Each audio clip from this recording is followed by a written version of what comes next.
Building a Stronger and Fairer Super System, Imposition Bill 2026 and the associated Treasury Laws Amendment Bill. I do welcome this bill, and I welcome the government's approach to the superannuation system in its current form, not in its previous form.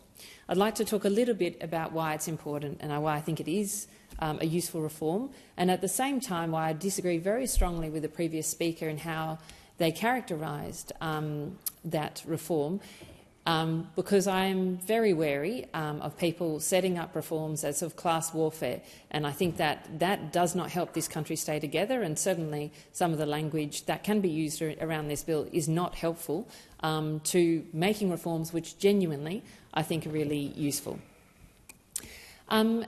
I have spoken to my community a lot about superannuation and about its purpose and about what people want, and particularly when the government first floated changes in the superannuation system, I went out to my community. We had, I think, over 1,100 people respond to a survey, and over 80% of people said they do support changing tax concessions on super, and reducing some of the highest tax concessions, and indeed supporting increased tax concessions for less wealthy people, because they saw the need for that. And it's interesting, I had a number of people write in to say the current tax concessions actually are beneficial to me personally, but I still support reform because I do want to make sure that all Australians can have good lives, and I think that this is a reform that is appropriate. And I think it's that spirit that I do think the speakers, particularly on the Labor side, given that this was the language of the previous speaker, need to bear in mind, because I represent actually a lot of wealthy Australians who are very concerned that people across the country aren't able to lead dignified and decent lives. I represent many people who are well off, who worry about their kids, their grandkids, and frankly, even if their kids and grandkids are sorted out, they worry that other Australians who are working hard just can't get ahead. So they worry about that.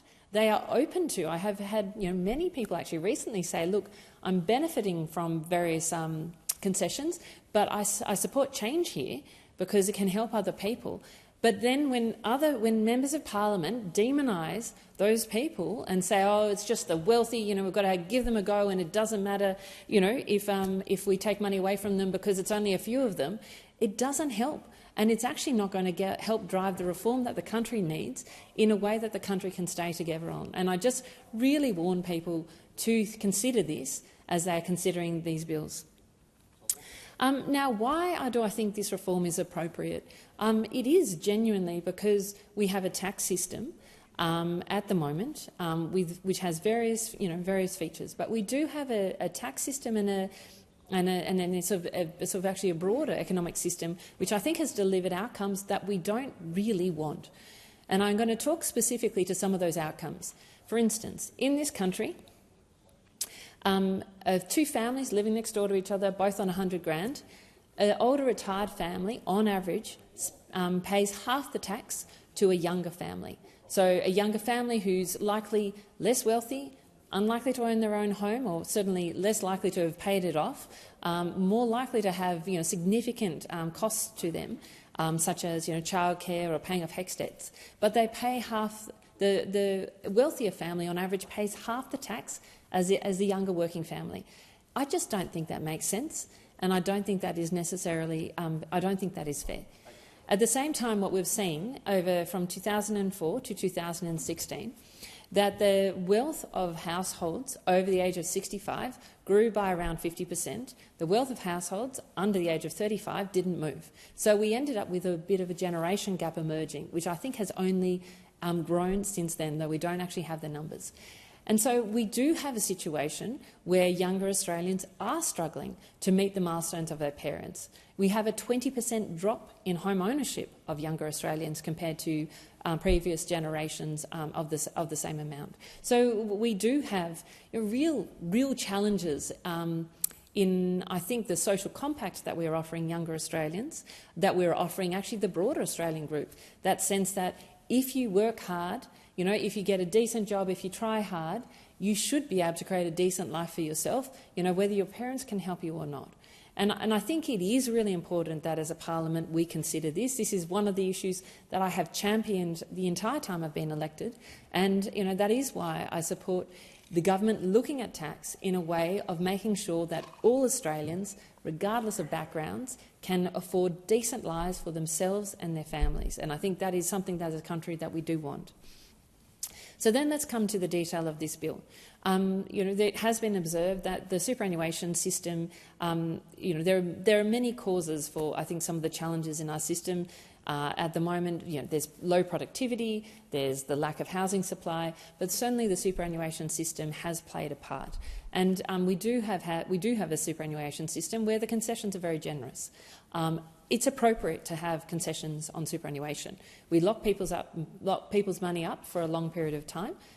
We say, no, you can't access it until a certain age. So I think it is extremely appropriate that there are concessions in the superannuation system above and beyond the sort of progressive concessions in the tax, in the working tax system. That is appropriate. And then the question is, are the level of concessions appropriate? And I think this is where I have a lot of common ground and where I do support the government's bill in this, in the sense that I think it is fair when I think and when I talk to my community about what is the purpose of superannuation and what is the purpose of giving people concessions for superannuation, people, I think, very much do agree that the point of the concessions in superannuation is to support people to have a dignified retirement. People, I think that's something that the country can unite on. We want people to have a dignified retirement. We do not want people to be in poverty, to be insecure in their later years. And there is a good sort of financial benefit to the country as well if we have decent superannuation system and where people can have a dignified retirement. Then they also place less recourse on the public purse and on age pensions. So I think there is that kind of sense of that is the purpose of super. And I think I then look at, and I think this is how my community looks at the superannuation concessions currently and say, do they support that? They do support a dignified retirement, but in some cases the concessions well and truly go beyond what is needed for a dignified retirement.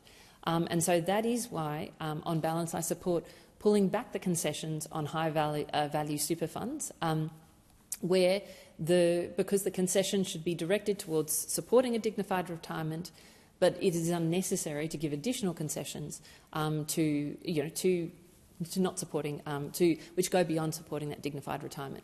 And I want to flag an example of this conversation I had with someone in my electorate just about this. And a man came up to me, and he was probably about my age, in his 40s, and he said, I'm concerned that what we're doing is we're giving concessions to people who have significantly, sort of more wealth in retirement than, the childcare worker who looks after my kid every day. And that really stuck with me because I think that is the question. Tax concessions are a choice.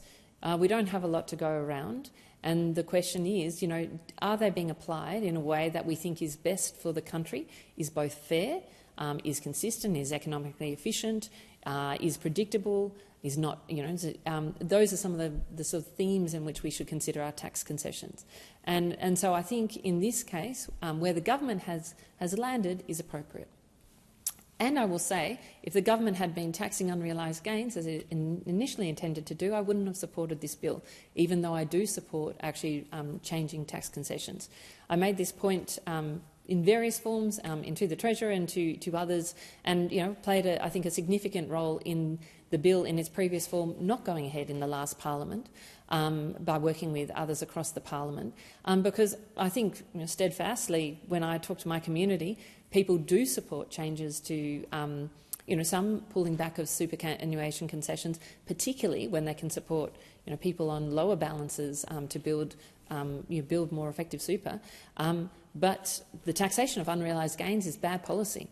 It is inappropriate, and it would certainly have unintended consequences, particularly in the innovation sector, in the start-up sector, as well as for other groups. And I think that is why it was, that part of the policy I strongly opposed.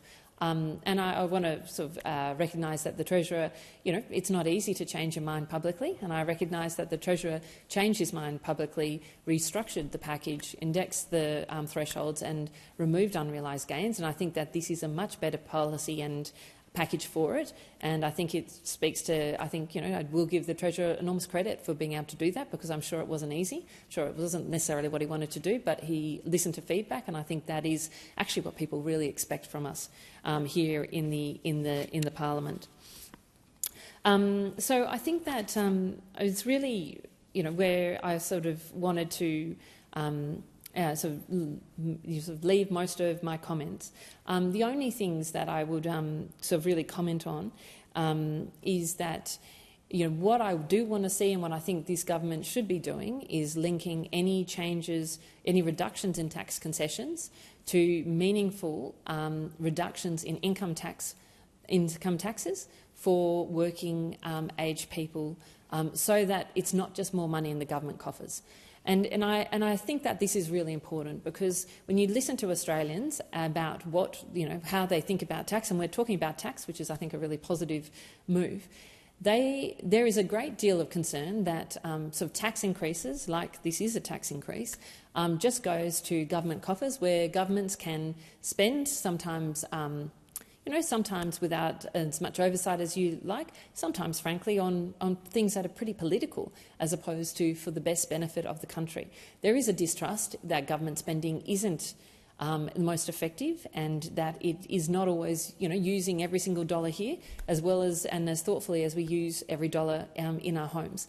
And again, I'll comment on the previous member for Kingsford Smith, who I have enormous respect for, when he's saying, it doesn't cost, it's not many people whose money it is, and so it doesn't really matter.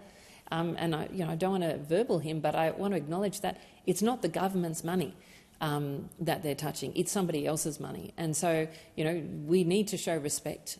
We need to make a strong case if we are going to change the money that people have and those tax arrangements. I think that it is really important. And I think that the government, if it is contemplating any more tax changes in the budget, that is what I think the covenant it should keep with the Australian people, that any additional tax that it raises, it should give back in income tax concessions.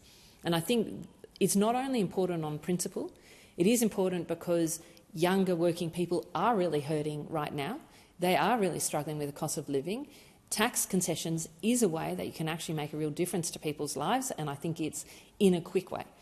It is important because government spending has grown at a rate that I think most Australians have some concerns about. It was just over 24% when the government came into power. It is at 26.9%. That is a significant growth in government spending, and I think that it is important that that government spending, honestly, is pulled back over time. Because I think that level of growth in spending is definitely unsustainable, and I think so I think at the same time, so I think these are the sort of the core reasons why I think it is really important that the government uses any sort of money that is raised to give back to Australians who are struggling, and particularly for younger people who really feel like they can't get ahead, and the numbers bear them out. They can't get ahead. They're spending less, frankly, on non-essentials than previous generations did. They're not building wealth like they used to. They are not meeting the milestones of buying houses like they used to. They're not having kids like they used to, and we know that money and sort of economic circumstances are playing into this. So I do support the bill, but I do think the government needs to link any tax increases to tax reductions. I forgive the government in this case because they did announce a tax cut on the lowest tax level before the election, so I'm sort of letting them balance this one out. But I think any challenges, well, I'm giving credit for that, but I think any credits after that I think should be returned to the government, or returned to the people as tax concessions on working, because I think that's where really it is needed. Thank you. The question